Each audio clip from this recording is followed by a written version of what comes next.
Due to the cost of housing, pre-construction properties, whether they be in the city or the suburbs, have become a very popular option for both home buyers and investors. Let's take a deeper look to see what exactly pre-construction entails. Stay tuned.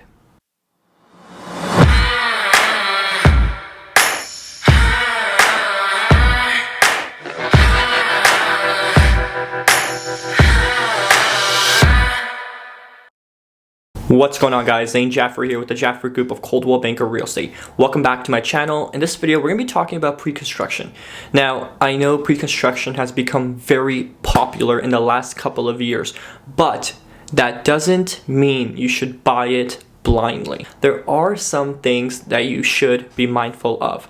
One of them being a pre-construction property isn't necessarily less expensive than a property that already exists on the market. And I know this sounds totally weird, right? Because I'm buying a property that doesn't exist, so why is it more expensive than a property that's already existing?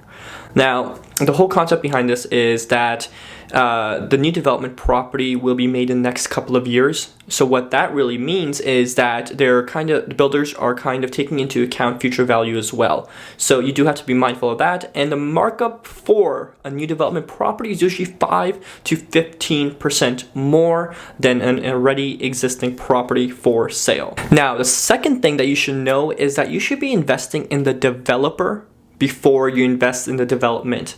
And the reason I say that is because there are a lot of good developers out there, but there are also some out there that aren't necessarily that good. So before you spend more than $500,000 and get committed into a property, you should make sure that the builder that you're buying from is a reputable builder who's done good work in the past. Feel free to read the reviews, get a really good idea of who you're giving your money to. Now, the third thing that you should be mindful of when you're looking to buy a pre-construction property is that you should be getting your contract reviewed by a lawyer that specializes in pre-construction properties.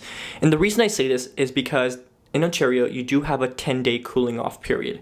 And what that 10-day cooling off period is for is so in case you have overnight remorse or buyer's remorse, you could go back to the developer within those 10 days and say, we don't want it anymore. Here you go. So what you should be using those 10 days for is taking those documents to the lawyer to get them reviewed, just to make sure that everything that the developer told you or their salespeople is what's written down in the documents. Because at the end of the day, what's written is what's gold. Tip number 4 would be that you should take a look into the assignment clause on your contract to see exactly what it states, because you never know what happens in life, and you want to make sure that if in case something does happen and you decide not to move forward with the property, that you are able to assign it to someone else. Now, when you give your contract to your lawyer, you should get a good idea of what your contract's assignment section states, because it may say something along the lines of you have one free assignment, or it may say that you can't assign before 1 year of closing, something along those lines. Usually builders do have guidelines, so it's good to make sure that you know exactly what they are and where you stand when it comes to assignment sales. When you are looking to purchase a pre-construction property, please take into consideration that the closing cost might be more. So you should make sure that you have the financial ability to close on that property when the time does come. Now, if you have any questions regarding the pre-construction process, or if you're looking to buy a pre-construction property, whether it be in the Durham region or in the city of Toronto, feel free to reach out. We're more than happy to help.